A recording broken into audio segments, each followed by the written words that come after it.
जम्मू काश्मीरना पहलगाम विस्तारमां थयेला भयानक आतंकवादी हुमलामां अनेक निर्दोष नागरिकोना जीवननो भोग लेवायो हतो। आ दुखद घटनामां પડઘા સમગ્ર દેશમાં સંવેદનાત્મક ઊંચાઈએ પહોંચી રહ્યા છે। દેશભરમાં આ ઘટના સામે ઘોર રોષ પ્રગટ થઈ રહ્યો છે। ભરૂચ જિલ્લાના વિશ્વ હિન્દુ પરિષદ અને બજરંગ દળ દ્વારા આજરોજ હુમલાના વિરોધમાં ભરૂચની પંચબત્તી ખાતે વિશાળ ધરના કાર્યક્રમનું આયોજન કરવામાં આવ્યું હતું। ઉલ્લેખનીય છે કે આ કાર્યક્રમમાં અનેક સંગઠનોના કાર્યકરો ઉપરાંત ભાજપના આગેવાનો પણ મોટી સંખ્યામાં ઉપસ્થિત રહ્યા હતા।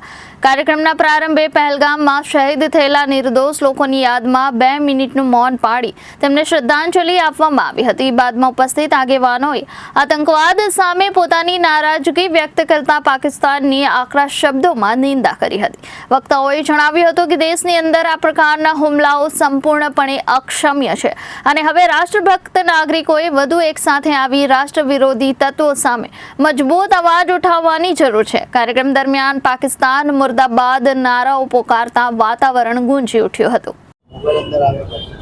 22 તારીખે પહેલગામમાં જે આતંકવાદી હુમલો થયો એ ફક્ત આતંકવાદી હુમલો નહોતો।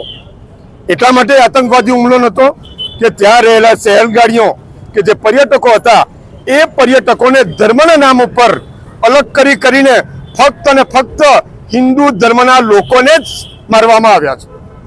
જેને કલમા આવડતો હતો, જેને સુન્નત કરેલું હતું, એ લોકોને બાજુ પર કાઢવામાં આવ્યા અને એમને છોડી દેવામાં આવ્યા। એટલા માટે આ હુમલાને અમે આતંકવાદી હુમલો નથી કહેતા, પરંતુ જેહાદી હુમલો કહીએ છીએ। અને આ જેહાદી હુમલો એટલા માટે શક્ય બન્યો કે ત્યાં રહેતા લોકો પણ જેહાદી માનસિકતા ધરાવતા લોકો છે।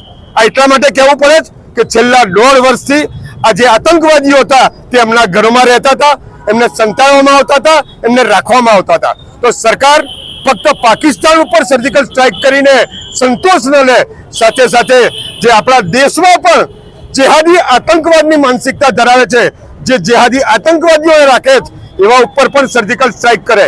કેમ કે હિન્દુ સમાજ એવો જ કે આપણે જોઈએ કે 50 હિન્દુઓ વચ્ચે એક મુસ્લિમ બહુ સરળતાથી અને શાંતિથી રહી શકશે।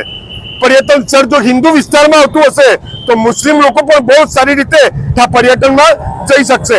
જ્યારે આજ જો ઊંધી વાત કરીએ તો 50 મુસ્લિમો વચ્ચે એક હિન્દુ પણ નથી રહી શકતો। આ સ્થિતિ ગામે ગામ કાશ્મીરમાં આવી જ એવી થવા માંડી છે। આપણને અત્યારે તાજેતરનું પશ્ચિમ બંગાળ પર એનું ઝળહળતું ઉદાહરણ છે। જો આવું ચાલુ રહેશે તો હિન્દુ સમાજ આક્રોશિત થઈને એનો જવાબ આપશે અને એ જવાબ આપવા માટે જો ઉશ્કેરવામાં આવશે કે તેની સંપૂર્ણ જવાબદારી આ જેહાદી માનસિકતા ધરાવતા લોકોની રહેશે। ભારત માતા કી।